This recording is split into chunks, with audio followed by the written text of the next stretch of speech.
And it's time for Lefties Losing It. I'll be bringing you a Biden extravaganza shortly.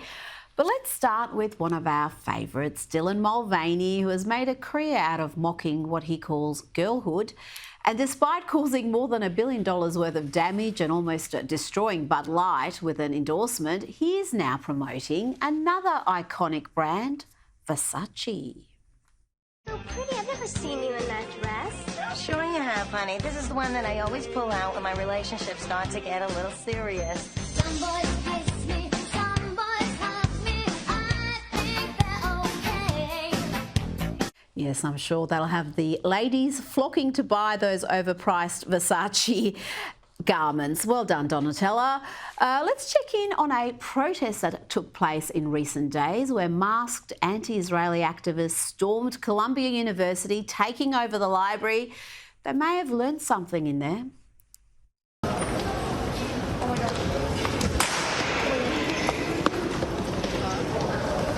Well, they weren't interested in sticking around in the library. Too much knowledge there. It wasn't long before they were trying to escape with shouts of "Let us out, let them out." But security wanted to see ID before allowing the protesters to leave.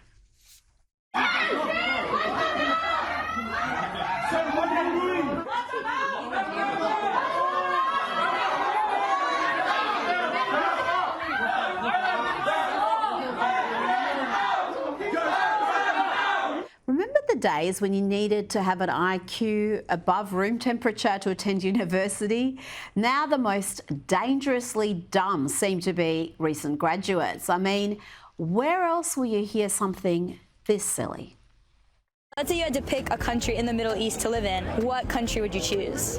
I would say Iran, but I know that it's not the best for women. Probably Iran, yeah. Yeah. They want to live in an Islamist hellhole where women are second-class citizens. Let's see what other profound insights these two have to provide. Are you guys also Free Palestine? Yes. Yes. Okay, so what is your favorite Free Palestine chant? From the river to the sea, Palestine will be free. Do you guys know what river and what sea that chant refers to? Like the Mediterranean. I don't know. I'm gonna guess the Arabian Sea. And what river? I don't know river names, but I know it's the one that's near there. Let's hear from President Trump now, diagnosing another Democrat, Chuck Schumer this time, with TDS, Trump Derangement Syndrome. Watch here as J.D. Vance cracks up. He's trying not to crack up, but he's losing that battle. Trump really is the funniest president. If you don't, and the Democrats are fighting it only because they want to fight. They have Trump derangement syndrome. You know, if it was somebody else, they wouldn't fight. If you had a normal person, if you had some stiff sitting behind you, they'd be fine. But they have Trump derangement syndrome. You know, Senator Schumer's become a Palestinian. Welcome. I don't know when they're going to give him the ceremony, whatever the ceremony may be. But it's terrible what's happened to the Democrats. Now to the ladies of The View, who are joined by former President Joe Biden and his wife, Dr. Jill. And good Lord, it was a sickly, sycophantic love fest. They like you, they miss you. Yeah. I miss being here. We are beyond happy to have you here today for a lot of different reasons. But my question is, how are you? Looked like he was falling asleep there. Biden did struggle through the program with help from his handler, his wife, Dr. Jill, and he was not above engaging in more divisive rhetoric, painting America as inherently racist and sexist. Apparently, that's the only reason Kamala lost.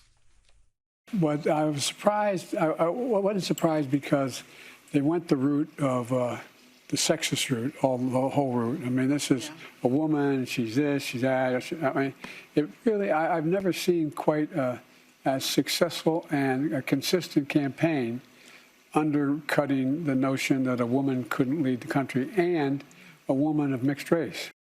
Yes, he really said that, and he also seems to think that he would have beaten Donald Trump if he hadn't dropped out. I mean, there is delusional, and then there's this. Knowing what you know now, do you think you would have beat him? Yeah, he still got 7 million fewer votes. Yes. There you go, okay?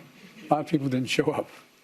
Number one. Number two, they're very close in those toss-up states. It was it wasn't a slam dunk, and so look. Every time I've been on the show, which I've been fortunate to be on more than once. Thanks for having me. Is that we talk? You guys don't focus on as much, and I think it's good on polling numbers. But let me put it this way: he's had the worst 100 days any president's ever had. Yeah, that's a fact. That's a fact, is it, Joy? The man who managed to solve the ruinous border crisis within weeks of being in office has had the worst 100 days on record. Even old Joe in his feeble mental state doesn't really believe that, though he did try to blame his failings on the border on Donald Trump. Listen to this lunacy. He got on the telephone and he called Republicans, do not support it. It's legal, it'll work, it'll make Biden look good, don't do it. And they backed off. Can't someone be impeached for something like that? Well, Impeached, that's a new and imaginative reason to impeach Trump for things Biden failed to do. As Donald Trump showed, you didn't need the flawed border bill to fix the border. You just needed a president who knew what he was doing. Unlike this dude, listen to this incomprehensible gibberish. The projects, the benefits. How do you lead the world without having the best infrastructure in the world? How do you lead the world without having the best health care in the world? How do you lead the world without having the best education system in the world? How do you lead the world when you don't have that done? What do you say to that? Joining me now is Newsweek's senior editor-at-large and Article 3 Project Senior Counsel Josh Hammer. Josh, if the goal of that exercise was to convince the American people that Joe Biden was and is cognitively sound, well, it was a massive failure. Yeah, Rita, at what point do we just start, charging Dr. Jill Biden, so-called Dr. Jill Biden? I mean, at what point does she just start getting charged with elder abuse? I mean, that is clearly what is going on here. I look at clips like this, and I genuinely ask, and actually my wife and I were talking about this, what are they trying to do? I genuinely do not know what they're trying to do. Now, there are a lot of rumors floating around here. It's not entirely clear which rumors are true, which are not true. Apparently, the Biden family is actually hurting financially, and I have a guess as to why. It's because the big guy is not in power anymore, and Hunter Biden is not able to basically use that for influence to bring money into the coffers of the Biden crime family bank accounts, right? So there are all sorts of rumors that Biden is going to try and take a massive book contract. Not that he's going to write a single page of this book, but he's looking for ways to make money. So I maybe that's what's going on here. Honestly, I think what's probably going on here, Rita, is actually even sadder than that. I think what you're looking at is a man who has been in the public sphere here in the United States for more than half a century. Joe Biden first became a U.S. senator from Delaware in the early 1970s. He simply does not know anything else other than going out before cameras, other than trying to be a public figure. The problem is that he's literally just not capable of doing it mentally, intellectually, physically at this point there. And it's really, really, really profoundly sad. But I guess if you're Biden and you're trying to get a book contract and you're willing to basically embarrass yourself before a global TV audience to get a few more dollars into the Biden crime family coffers. I guess they're looking at this and thinking, well, we managed to fool the world for 4 years whilst he was the most powerful man in the world. We had the bulk of the media in on this ruse that he was in charge, he was cognitively sound, he was up to the job. And I think with these books coming out now about his time in office and some of those books being penned by leftist authors, he's trying to counter that, but it's not working. Every time he's in front of the camera, you are reminded of why he should have never been in that role. Now, let's talk about US President Donald Trump announcing on the weekend that India and Pakistan have agreed to a ceasefire. He wrote, after a long night of talks mediated by United States, I'm pleased to announce that India and Pakistan have agreed to a full and immediate ceasefire. Congratulations to both countries on using common sense and great intelligence. Thank you for your attention to this matter. Now, how tenuous is this peace, this ceasefire, Josh? And What can you tell me about President Trump's offer to work with these nuclear-armed nations to come up with a solution over Kashmir? Well, this is an extraordinarily complicated and extraordinarily emotionally, religiously fraught conflict there in the Kashmir. Pakistan and India have been at loggerheads, Rita, as you know, for longer than half a century. It has been a very, very, very long time. And both these countries are nuclear powers. And anytime you have two nuclear powers that are directly firing each other, and not necessarily firing via proxy, as Russia and the United States have been doing in Ukraine for the past 3 years, but literally just directly, no proxy, just unfettered, but shots fired across the border. That has potential to be absolutely disastrous. So if there is an actual ceasefire and it's a very fluid, kinetic situation, but the last I checked, it looks like things were a lot calmer than they were at least earlier in this past week, then that is news to be celebrated all throughout the world. I think that America fundamentally, and Donald Trump is the right person to do this, has to reassess its relationship with these two particular countries. So back during the Cold War, India was part of the broader Soviet sphere of influence there. They were cozy with communist China, with apartheid South Africa, and so forth there. So the United States made a decision to ally with India's rival, Pakistan. That decision might have been correct at the time. It has not been particularly sound, shall we say, in retrospect. Let's not forget that Osama bin Laden was actually found in Pakistan. Pakistan is increasingly a radical Islamist nation there. America's ally in this conflict is no longer Pakistan. It really actually is India. America and the West in general, Australia, Western-style countries really ought to stand shoulder to shoulder with India for what my money's worth in this conflict there. I think that Donald Trump's the right guy to make inroads there with Modi and the leadership in New Delhi, and I look for those inroads to hopefully continue. Donald Trump has announced that an American-Israeli hostage held by Hamas since October 7, 2023 is coming home.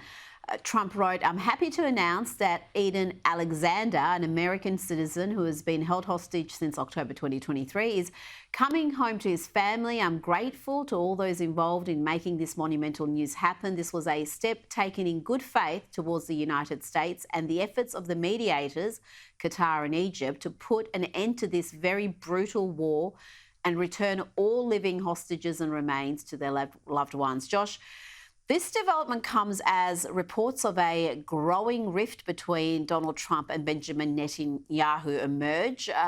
What can you tell me about what this means for the war between Hamas and Israel? Is there a truth that there is a rift between these two leaders?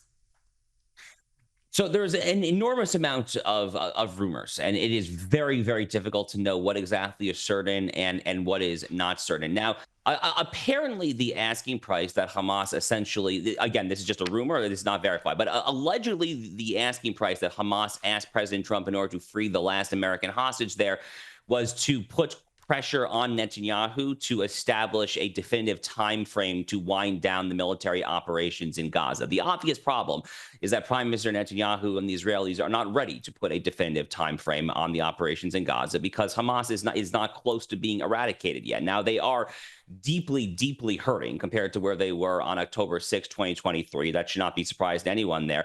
But yes, I think it is fair to say that there likely are increasingly signs of a rift. Maybe there is not a rift at this exact moment, but there are a lot of tense situations. The latest rumors over the past 24, 36 hours are that Qatar, of all countries, might be gifting a Boeing 747 to be an Air Force One backup plane or something along those lines there. Qatar, shall we say, is a problematic country.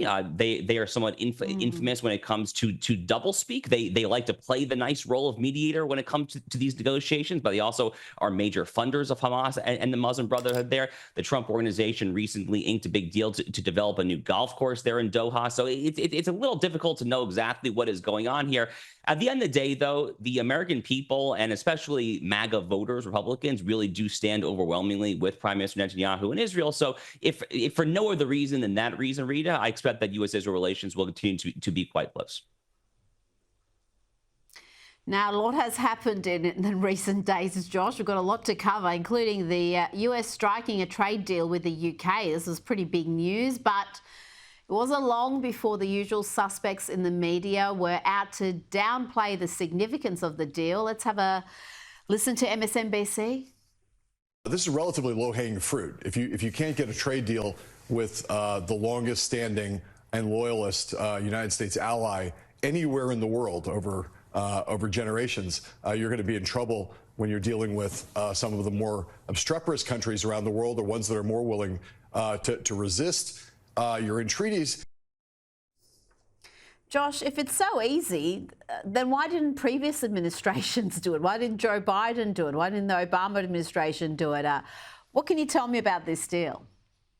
Okay, so this deal, I believe, really should shatter a lot of illusions as to what President Trump and MAGA more generally believe about trade and what they do not believe about trade. I think a lot of people look at President Trump, they look at him as the so-called tariff guy, and they say, this guy doesn't believe in trade. He doesn't want to trade with anyone. He wants every single product, every good, every leg of every supply chain to be made here in the United States. It's not true. What nationalists, realists, what MAGA believes is to oppose these multilateral trade boondoggles, these World Trade Organization style trade deals that loop in 20, 30 countries there, and you essentially at some point lose control over the granular details as to what is being traded there. What MAGA supports are prudential, specific, granular, bilateral trade deals. Country A and country B agree to lower trade barriers in exchange for blah, blah, blah, blah, blah. That's the sort of thing that the U.S. and the U.K. worked out. So the fact that this happened, and it happened fairly quickly, actually, barely over a month after so-called Liberation Day at the Rose Garden, the White House there,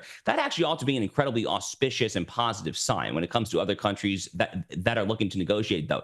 By the way, in response to that clip that we just heard from that, rather upset leftist, shall we say there, I would like to just say one thing. The U.K. and the U.S. do have a special relationship, but the U.S. also got its independence from the UK over 200 years ago. And in fact, if you go back and look at the American founding, Alexander Hamilton published his report on manufacture, and he presented it to Congress as the nation's first Treasury Secretary in 1791, specifically making the argument that the United States had to be trade independent of Britain, because otherwise it would not be a successful nation. So it's actually a very long history of America trying to get independent from Britain there. So actually, it's probably a bit of a bigger deal from a kind of a longer form historical view than this kind of, hurt left-wing commentator would care to point out, shall we say. And I would say there's plenty of other countries, including my own Australia, that would think we are as bigger allies and to the US as the UK is. So for the UK to get this deal first, I think we'll be wanting to be next in line to strike a deal. Are there other deals that are imminent? Are you hearing other countries are close to an agreement? Well, Scott Bessent, the Treasury Secretary, he was in Switzerland this past weekend. So he was meeting with his Chinese counterparts in Switzerland there. Look, Donald Trump put on social media, on Truth Social, the White House actually put out a formal official statement saying that a trade deal had been reached with China. Now, there's not a whole lot in the way of details there, but presumably there's something, because, this came out not necessarily just from social media, but the White House literally put it on whitehouse.gov from their verified social media accounts there. So hopefully we learn more. That's probably going to happen in real time here in the next 24, 48 hours or so. But it looks like U.S.-China could have an off-ramp to this trade war sooner rather than later, which is probably a good thing for consumers. As long as Donald Trump and MAGA and America get concessions out of it, as long as there's something to actually point to and say this is actually a win, then I will be optimistic for it. But again, the devil will be in the details in that one. Now, we're seeing more leftist officials being arrested. Funnily enough, when you break the law, you'll end up in handcuffs. Here is Newark Mayor Raz Baraka, who was arrested at an ICE facility. That's the US Immigration and Customs Enforcement detention facility that opened last week.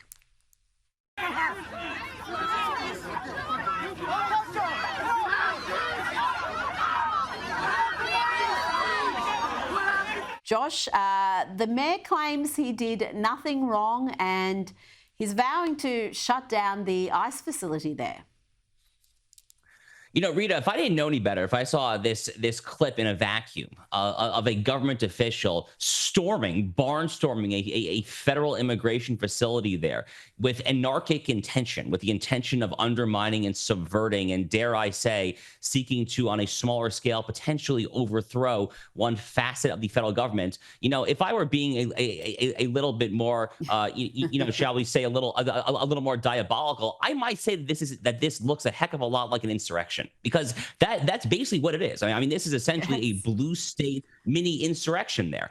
And I mean, you know, who the heck are the Democrats? Who the heck are the left this year? You know, to say that Donald Trump and the whole January 6th thing, no, this was kind of a republic threatening insurrection. I mean, what incredible hypocrisy. But the worst part about it to me is that this says so much about the actual state of the politics of the Democratic Party, meaning what plays politically well for them, what is politically poor. The fact that the mayor of Newark saw fit to do this there, this means that he thinks this is politically beneficial, because that guy wants to run for governor of New Jersey. He views this as a stepping stone for a statewide run. What does it say? That a stunt like this, an insurrectionist stunt, seeking to get arrested, a photo op in handcuffs, that apparently makes you a star in today's Democratic Party. What does that say about that party? Obviously nothing particularly good, that's for sure. I could not believe the antics afterwards, Josh, because he was on every network playing the victim, pretending like this was political persecution. As you said, he invaded that facility, refused to leave. He was given plenty of choices and plenty of chances to actually get out of there without being arrested, and he refused. I mean, what other choice did authorities have in those circumstances? They had none. I mean, this guy wanted to be arrested. He literally had every intention of going there and of being arrested for the cameras, because he knew that he would get off there. Two-tier system of justice. Again, it's Newark, New Jersey. It's a very blue jurisdiction there. Democrat governor and on there. But again, he wanted this showdown. Like, he literally wanted this because he thought that it would play well for statewide voters. By the way, New Jersey is actually a politically interesting state. New Jersey is actually not quite as blue as people think it is. In fact, if you look at the 2024 election, Donald Trump versus Kamala Harris wins that state. I forgot the exact margin, but it's roughly 5 points, 5.5 points, which actually is really not a particularly wide margin at all. And in fact, Republicans have actually been making inroads in the New Jersey state legislature. As some of these suburbs and exurbs of Philadelphia and New York City trend a little bit redder and more MAGA direction there's a lot of people speculating that New Jersey could actually be in play at a presidential level in 2028 or 2032 at the latest. So, you know, the mayor might think that he is doing this as a political stunt to benefit his career there in the Garden State, but he might actually be in for a rough surprise, believe it or not. Josh Hammer, thank you so much for your time tonight. My pleasure. Coming up, the